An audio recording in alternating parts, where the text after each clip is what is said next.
Welcome to the Floral Shop podcast, where flowers and business blend seamlessly. Join our journey to uncover the secrets of elite event designers and get insights into the art of running a successful floral shop. Here is your host, Ziv Raviv.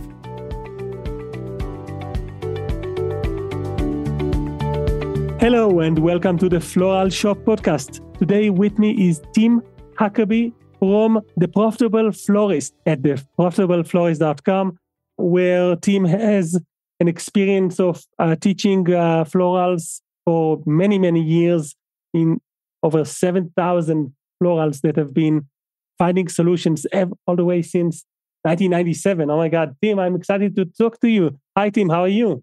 Very happy to be here. I'm excited to talk to you.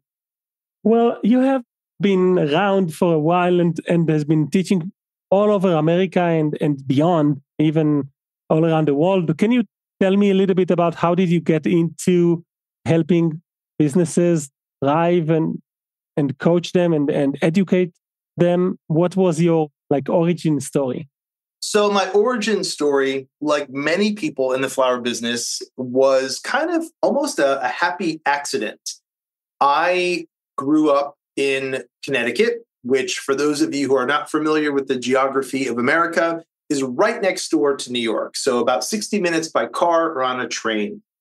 And I went to school for marketing and I moved to New York in 1993, which is when we were having one of our wonderful recessions. So getting a job was difficult. I was having a hard time and it's expensive living in New York. I knew that I had to pay the rent. So I looked in the newspaper, the old-fashioned way of finding a job, and I saw an ad for a flower shop. And the ad simply said, customer service, answer the phone, take orders. And I thought, oh my gosh, a trained monkey can do this. Well, what could be easier money? So I went and I interviewed and I got the job. And originally it was supposed to be temporary. I ended up staying there for 4 years. Loved it. Loved it, loved it, loved it. I was very lucky because the store where I worked, it was called Surroundings, was the go-to flower shop of the moment. It was where, to put it into perspective, if we were in business, if I were working there today, Taylor Swift would be a customer. So that just kind of gives you the perspective. But we were very busy, very efficient, very profitable. So for me, that was the standard. The bar was set very high. And I worked there for 4 years, absolutely loved it, worked very, very hard, made close friends, people that I still have dinner with over 30 years later. But I got to a point where I realized, okay, I'm only going to go so far. And I decided that I needed to make a move. I could see 30 on the horizon, and I wanted to put my life on the right trajectory. So I had a chat with the owner, and with his blessing, I basically said, I'm going to take all of our best practices, put it together as a package. I'm going to draw a 50-mile circle around the store. So I'm not going to obviously go and compete with your or train your competition, but he was totally fine with that. And that was the genesis of my business back in the summer of 1997. Originally, the model was that I would go to a flower shop and train them. That's why I've been very lucky. I'm one of the few Americans who's been to all 50 states, but I have gone as far away as Australia. I've been all over the UK, all over Canada, Ireland, basically the English-speaking world. So the model was that I would come in, spend a day or two, depending on how big the staff was, and teach you our process or teach you the process I developed from what I learned about customer service, about sales, about marketing, about the customer engagement. And I did that for quite a long time. And I'm really happy to say that I've met wonderful people, seen amazing places. Probably by about 2018, I started to feel like I've traveled enough, I've seen enough, I've been away from home too long. And at that point, technology caught up. And we, as a people, were getting more comfortable with Zoom meetings and doing more things by webinar. So we decided to kind of take the business and turn it upside down. Where I had been 98% on-site and 2% remote, we did the reverse. So the majority of the training then became remote. And then obviously when COVID hit, it was a perfect, easy fit for us. So today, we still do it that way. We do 98% of the training remotely. I am based in Amsterdam, and I have staff dotted throughout North America and Florida and Ohio and Seattle. But I do go on site. I was just in the States for 2 weeks because there's value in what I call getting my hands dirty. Still going in there, working in a flower shop, understanding how customers' shopping patterns are changing and evolving. And I'll close by saying we've been very blessed to work with everybody from the proverbial mom and pop flower shop that maybe has a staff of 2, including the owners, to some stores with multiple locations that do more than $25 million a year. So the whole spectrum, but everybody can realize the same benefits from what we teach. What are some of the recurring problems you noticed when you were visiting all these shops that you almost always had to fix and explain and help people with? Well, we only have half an hour, so I'll give you the highlights. It is interesting for me to see that no matter where I go, not just within the United States, but around the globe, there are the same problems. And the standout issues are the sales staff sell from their own pocket. In other words, they probably wouldn't spend $200 or 200 euros or however many shekels that might be on a birthday arrangement. So they don't offer that to a customer. So that's probably one of the biggest issues. And then also customer service, because anybody listening to this podcast who works in the industry knows that contrary to the public perception that it's all unicorns and rainbows and we sit here sipping tea and smelling the beautiful flowers all day, it's a hard job. If you really study it for a minute, a flower shop is a factory. It's light manufacturing. You're bringing a raw product in the back door. There's dirt, there's chemicals, there's bugs.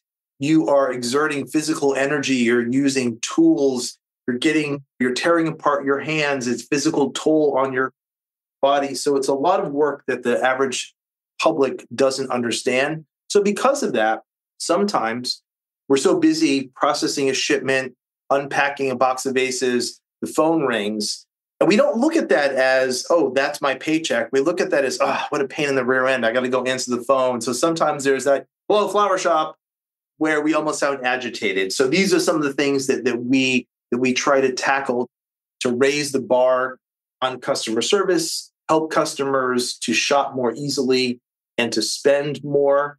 And part of what I've seen also is on the design end. What I mean by that is, yes, historically, I'm coming in on customer service and sales, but when I'm at a flower shop for a day or two, we see what's happening with designers as well. And there's some recurring issues with them where they will overfill an order, where they will take too long. At Valentine's Day, they're like superheroes.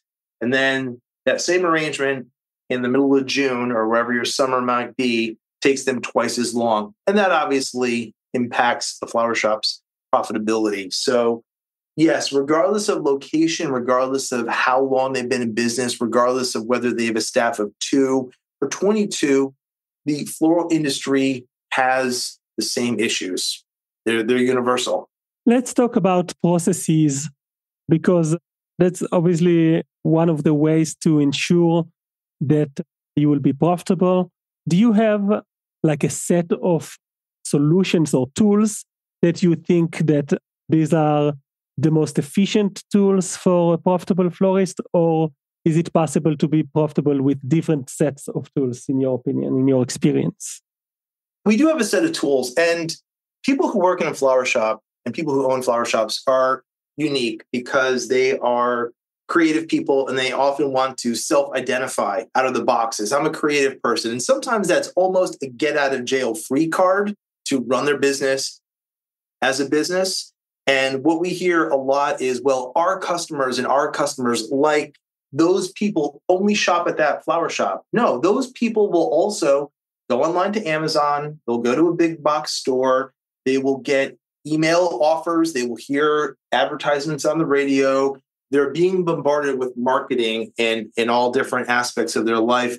To get back to your direct question, is there a process? Yes, absolutely. And coincidentally, meaning some of my colleagues and I were doing a training session just last night with a flower shop based in Spokane, Washington. And I've actually been to her store.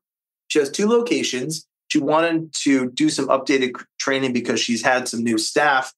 And she said to me at the end, she said, wow, you made a comment that just really resonated with me. And my comment was that in North America, and actually we have them here in the Netherlands, and I've seen them in South America as well, Dunkin' Donuts. Everybody knows Dunkin' Donuts. The coffee really isn't that great, but it's consistent. So no matter where you go, when you walk into a Dunkin' Donuts, the size will be consistent, what the flavors will be, the prices are usually the same. And that's what brings people in, consistency. So this is what we do. We walk that fine line where we tell people we're not giving you scripts. We're not turning you into the Stepford Wives. But what we're saying is there has to be a methodology. There has to be a process. And what we bring to the table for everybody is a process that works 90% of the time. And my feeling is if you tell me here's something that you can rely on, that's going to be steady and give you predictable results 90% of the time, sign me up and just deal with the quirks and the one-offs for the other 10% of the time as they come up.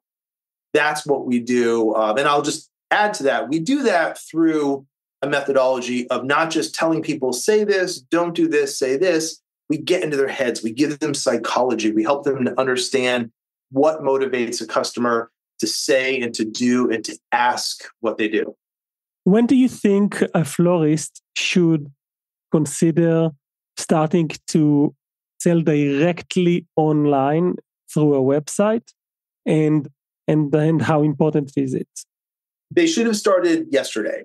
When the internet came on board, there were florists, and I'm sure there were people in other small businesses as well that felt like, oh, it's a fad. We're not going to need that. But it has come full circle to now, well into the 21st century. I can say that the overwhelming majority of our customer base, roughly 7,000 florists, regardless of size or location, will say the same thing, that their website is their second or third or fourth store.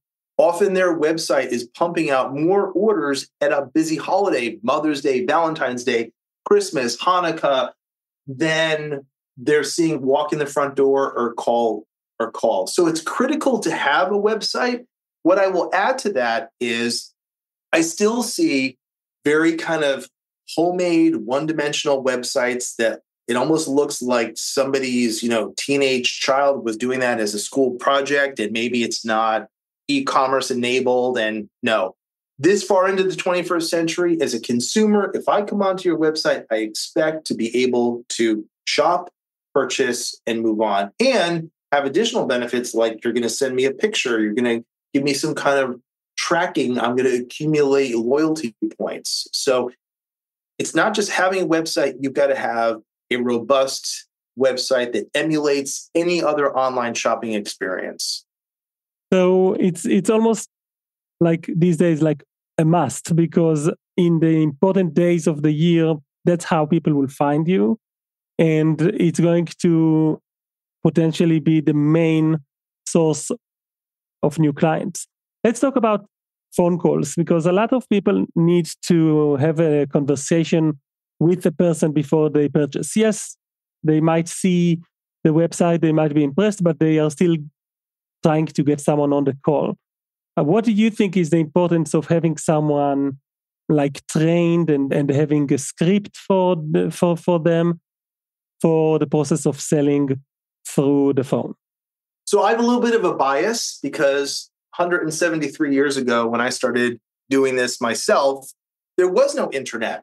So when somebody called the flower shop, I was the flower shop to them. And it is funny to look back at it because I was a 22-year-old kid living on ramen noodles, not a penny to my name. Yet I was talking to people who were spending the adjusted equivalent of $5, $10, $15,000 on flowers for a party, for a minor event. To them, it was not a big deal. But I was talking to them like I was going to go get into my own Tesla and drive home. So having somebody trained is important, somebody who has a personality and presence, because when you pick up the phone, you are the flower shop to the customer. And as I was saying a few minutes ago, if you sound exasperated and annoyed and bored and busy, you send the wrong message. So what I say often to people we're training is, I can't train you to be bubbly. I can't train you to have a personality. If you already have that, fantastic. I can train you what to say. But also, we are firm believers in not using a script. What we do through our main program, which is called the Floral Confidence Workshop, is we teach people how to listen. And that might sound overly simplistic, but we prove it day in and day out that the typical person working in a flower shop will hear what the customer says, but they don't listen to the situation. They don't listen to the opportunity. And when you do that, that changes everything. That's when customers spend more money. That's when customers happily come back. That's when customers will sing your praises on social media. And it really has kind of a never-ending domino effect. In your platform, the Profitable Florist, you also coach people on these day-to-day scenarios where they might tell you about a phone call they had, and you will suggest some ways to improve and get better results. What are ways for a salesperson on a phone call with a potential client? What can they say or do to increase the sales overall? Is there some add-ons or some sales tactics that they can use in order to overall increase the client's budget? Or maybe that's not something you recommend? Well, I always recommend bigger is always better. So a bigger sale is always better. And unlike in any other business, in ours, hands down, the bigger the sale, the better. Never in my 30 years of having taken 1 million retail orders have I had a call from a customer who says, "Hey, this is Mr. Customer, and I am so angry. That arrangement that was delivered to my wife is too big and too beautiful. Come pick it up." That's never going to happen. But what does happen, unfortunately, is that same guy will call and say, and I made this mistake in the early days of my career. I'm the first one to admit it. The guy will say, "I'm disappointed. Saw the flowers that were delivered to my wife, and they were pretty, and they arrived on time, and they smelled great, but it just wasn't what I was expecting. I was a little underwhelmed. And if you or had somebody told me or advised me or guided me to spend more money, I would have." I'm a pretty quick learner. It didn't take me long to realize that more is more and more is better. Getting back to your specific question, is there a simple strategy? Is there one minor thing that you can change? Yes, there is. And whether you are using point of sale technology, which at least in North America and Western Europe is available to everybody now, and there's really no excuse not to be doing that. But there are some throwbacks. There are some Flintstone flower shops that still want to do everything on paper. That's okay. The most important nugget of advice I can give you is to always take the card message before you talk about the product, because that card message is an incredible window into why that customer is placing an order. In other words, in one shot, you learn the relationship between the sender and the recipient. You understand what they're celebrating and the magnitude. You understand how many people this has to represent. And if you are listening, as you are typing or writing, that gives you very, very big, clear indicators of what to offer. And I'll give you a classic example. The old-fashioned way would be the customer calls the store, you ask the customer, what's the occasion? And he says, oh, it's my wife's birthday. And you immediately offer him something. And you say, oh, we've got a beautiful dozen roses and they're X dollars. And he says, okay, let's say he says they're $100. So then you say, okay, let me get some information. And you get her name, the address, and then you ask him, what would you like to say on the card message? And on the card message, he says, dear Stephanie, happy 40th birthday. Can't wait for our trip to Paris. And that's not Paris, Texas. It's the real Paris. All my love, Charles. And then if you're really listening, you're thinking, holy cow, I just took a $400 card message, but I already sold him a $100 order. And it's very difficult to kind of go back and say, hey, I undersold you. I didn't do a good job. So now reverse that.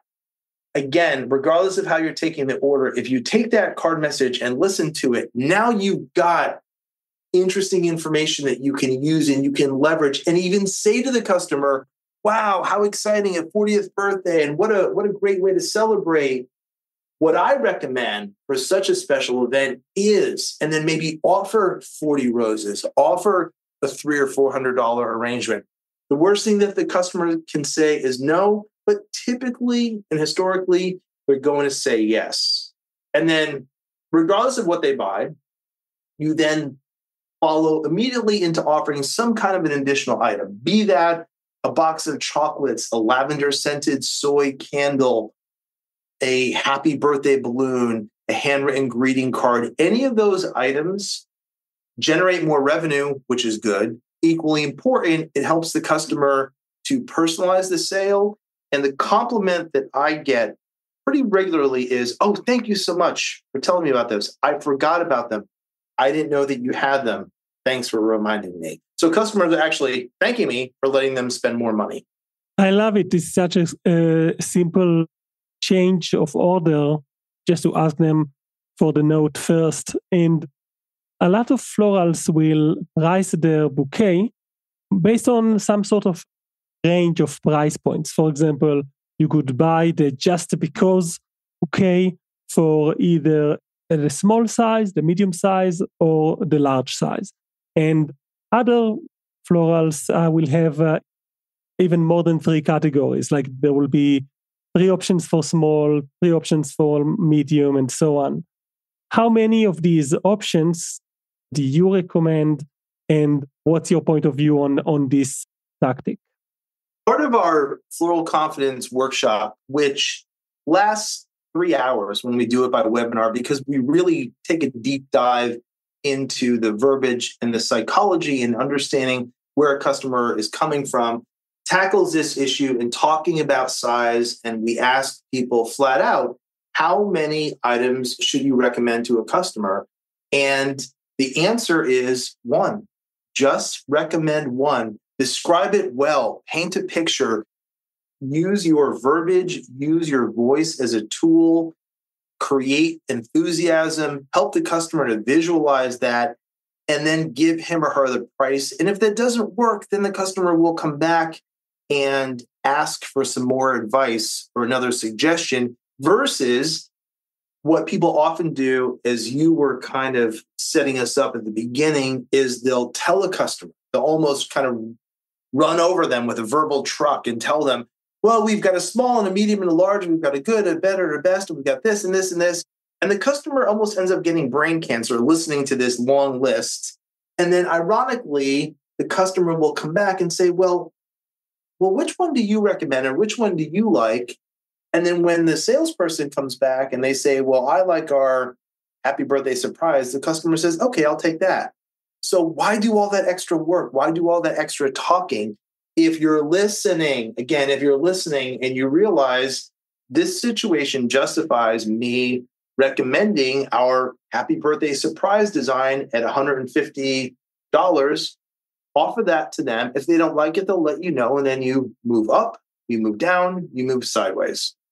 And how about online? Is there a difference to how you will address the range options when it comes to your e-commerce or book or CRM, like your online shop?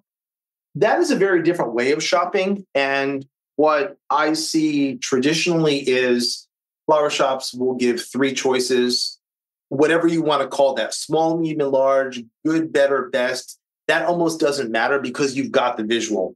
But I would say in general, and I look at websites from flower shops around the world, that's a pattern because human beings are human beings. Where you live and your culture doesn't matter. We're just kind of programmed to look at three options and, click on the one that we like. One last question before we go into the game show. You also help florals go through the process of selling their shop. What would you say are some key factors for someone if they consider if they're ready to sell their shop, if they contact you and ask for your help with that because you're a well-connected person? What would you say are the three criteria to make sure that they're ready for something like that? Well, I think they typically know when they're ready. But what I use as kind of a soft factor is if you're like angry and bitter, you're past your expiration date, just like that bottle of milk in the refrigerator, because our business is all about emotions. People are coming to us, they're calling us because somebody in their life was married or buried or died or divorced or bat mitzvahed or had a quinceañera. So if you're becoming angry and belligerent about going to work, that's the universe's way of saying it's time for you to do something else. When it comes to selling, in the broadest of terms, what often happens is because florists, I don't want to say all of them, but this is definitely a trend, they are self-identifying as creative people first. They don't really do the homework. They don't have a good set of books. They don't have a grasp of how to formally gauge and value their business. So they will factor in a little bit of sweat equity and they think, well, my business is worth $500,000. And when you go through some of the metrics that your accountant can give you, and you can find these tools online, that same flower shop technically is worth to a potential buyer or investor $120,000. So that's kind of a rude awakening as well. So if you are contemplating, maybe you've just turned 60 and you're thinking, okay, well, I've been doing this for 30 years. I need to start thinking about retirement at some point on the horizon. Do the math, work with an accountant, and make sure you're dealing with the exact numbers. Thank you for sharing all of your knowledge, Tim. I feel like I should have paid for this session. You're so knowledgeable and experienced. And now we're going to play the Floral Shop podcast game show where we've prepared special questions for you. Are you ready? I'm ready. I'm emotionally prepared. Awesome. Question number 1. What is the term for the practice of strategically pricing floral arrangements to maximize profit while remaining competitive? A, blossom bargaining. B, flower fluctuation. C, floral markup. Or D, petal pricing. I'm going to go with C, floral markup. You are correct. Question number 2. Which of the following is not a common marketing strategy? Not a common marketing strategy for promoting a floral business. A, social media advertising. B, sending carrier pigeons with flower catalogs. C, email newsletters. Or D, hosting floral design workshops. I do like a good carrier pigeon, but I'm going to have to shoot that one down. And you're correct. And just out of curiosity, what is your point of view about workshops, floral design workshops? Are you considering this as a strong tactic? Do you recommend it? I think it's great. And I've been talking about that quite a bit lately with many of my customers because it's a chance to get people in, help them to understand the business more, get them on the customer ladder. And it's a good way to offset some of the slower times of the year. Thank you. Question number 3. What is the term for a display of flowers and plants arranged for decorative purposes in a retail setting? A, floral ensemble. B, floral showcase. C, botanical showcase. Or D, greenery galore. As fancy as greenery galore sounds, I'm going to have to go for B. You are correct again. Floral showcase. That's the term we use. Question number 4. What is the term for a minimalist floral arrangement style that focuses on showcasing individual blooms with minimal foliage? A, abundant arrangement. B, floral extravaganza. C, ikebana. Or D, less is more design. It's almost a trick question, but arguably ikebana is less than more design. So I would give you a trick. The last two. Yeah, that's what you're correct. It is the ikebana, and it is stands for like less is more, the meaning of it. So in both cases, you're right. Question number 5. What is the primary purpose of having a well-designed floral website for a business? Is it A, to showcase the owner's favorite flowers arrangement? B, to provide helpful tips for home gardeners? C, to attract and convert online customers? Or D, to display animated GIFs of dancing flowers? And it's going to be C for the win. It is C for the win, and you are obviously right in all 5 questions, which means you will win our Facebook marketing package where we go into your business account together with you in a 1-hour session, and we build from the ground up, end to end, a Facebook campaign for you, including audience, visuals, and copy. So we will discuss this on a later date. Tim, I want to thank you, Tim Huckabee from The Profitable Florist, for sharing your knowledge for years and helping thousands of people become more and more profitable and grow their businesses. And thank you for taking the time sharing with us a few of your insights. Well, it was a pleasure to be here, and I look forward to hopefully being on a future podcast. Thanks. Talk to you soon. Bye-bye. Okay. Bye-bye. Thanks for tuning into the Floral Shop podcast. For more floral resources and stories, visit our website, floralshoppodcast.com, or step into our school at floralshopacademy.com. Don't forget to subscribe for our next flowery adventure. Keep blooming until we meet again.